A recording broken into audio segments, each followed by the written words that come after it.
Monday of the 32nd week in Ordinary Time Reflection. My dear friends, we are starting the letter to Titus. He is not a Jew.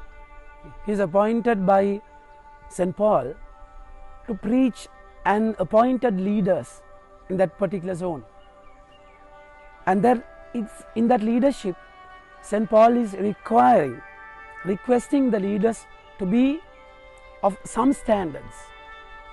Every Tom, Dick and Harry cannot be a leader.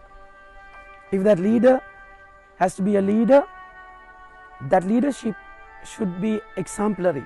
These are the requirements. This is why I left you in Crete, so that you might put what remain into order and appoint elders in every town as I directed you.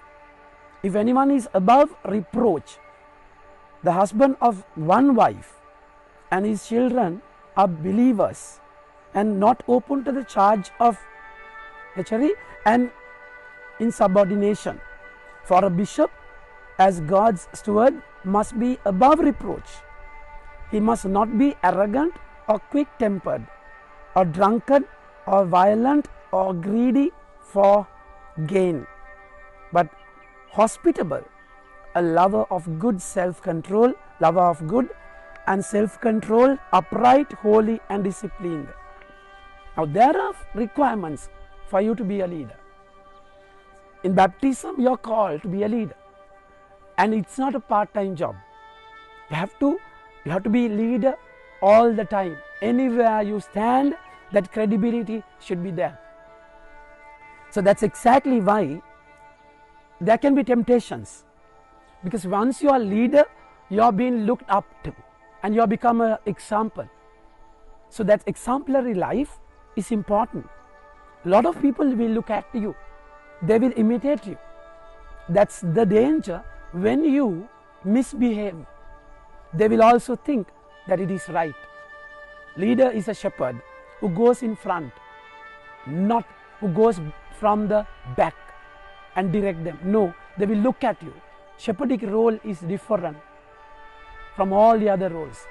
So that's why the Lord is saying temptations to sin are sure to come. So definitely, even if you become a leader, you are being tempted. But then the danger, but woe to the one through whom they come. If you become the reason for downfall of another person, then in New Testament, the most dangerous punishment that the Lord is speaking, it would be better for him if a milestone were hung around his neck and he were cast into the sea, that the carcass, even that carcass should not come out, and the smell of the dead body even should not come out. That person is so venomous, so destructive to the community.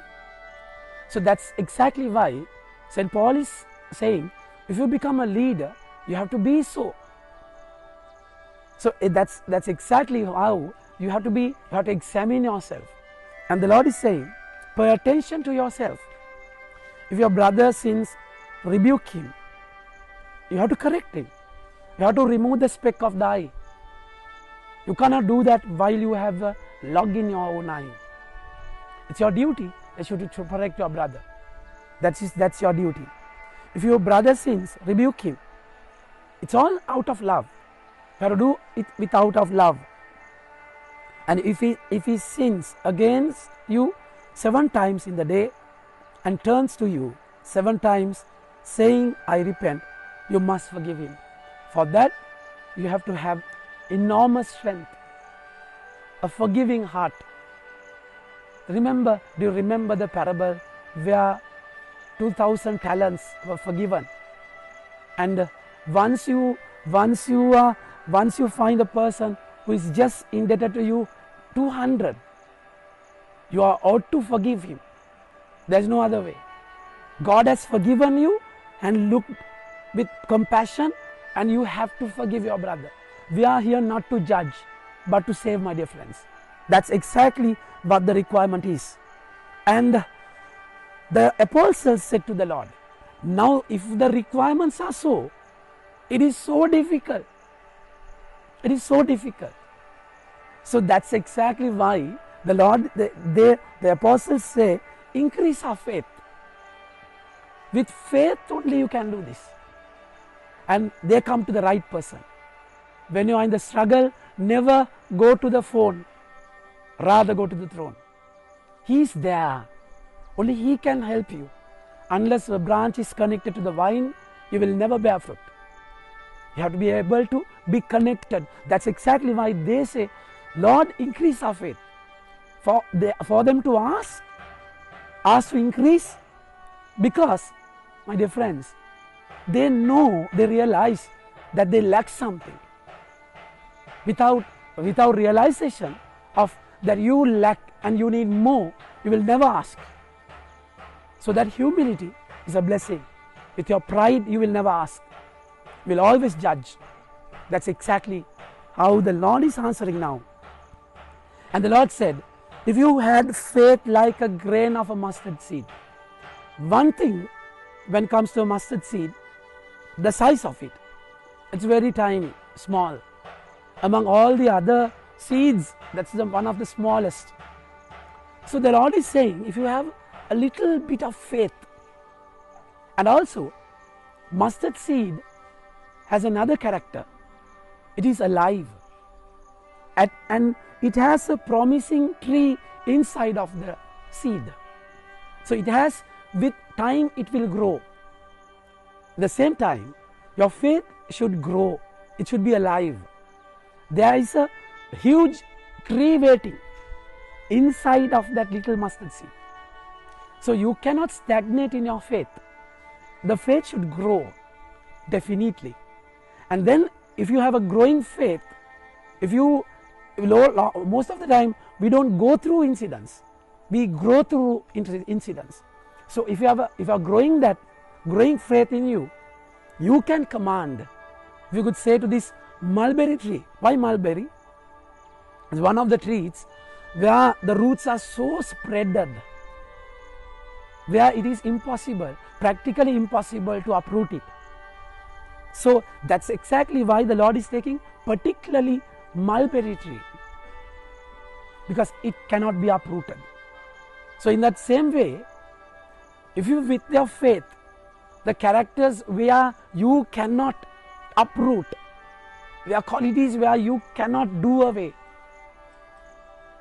with faith you can uproot them, any of them.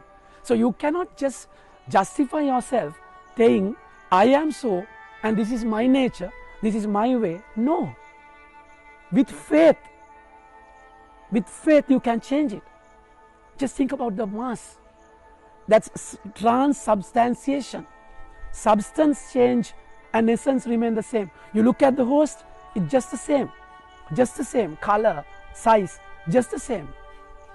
Yet in that transformation, the essence changes, my dear friends. So it happens. It can happen in your life also. So you command the mulberry tree to be uprooted, it happens. And once you ask the mulberry tree to be rooted, planted in the sea, which is a salty water. In salt you can't plant trees, isn't it? But the Lord is saying you can do that. So if you want to be a leader, you have to have some standards. Realize that you are not up to that standard. Once you realize it, go to the Lord, and it's by faith, not by your action. Ask the Lord to increase your faith. Once your faith is increased, you will have that authority to command, and you will find lot of things to be uprooted in your ministry, in the people of God. Help them to have their faith, not to fight by themselves. No, the battle belongs to the Lord. You will surrender and the Lord will fight for you. Just believe it and the Lord will be with you always. Amen. May God bless you.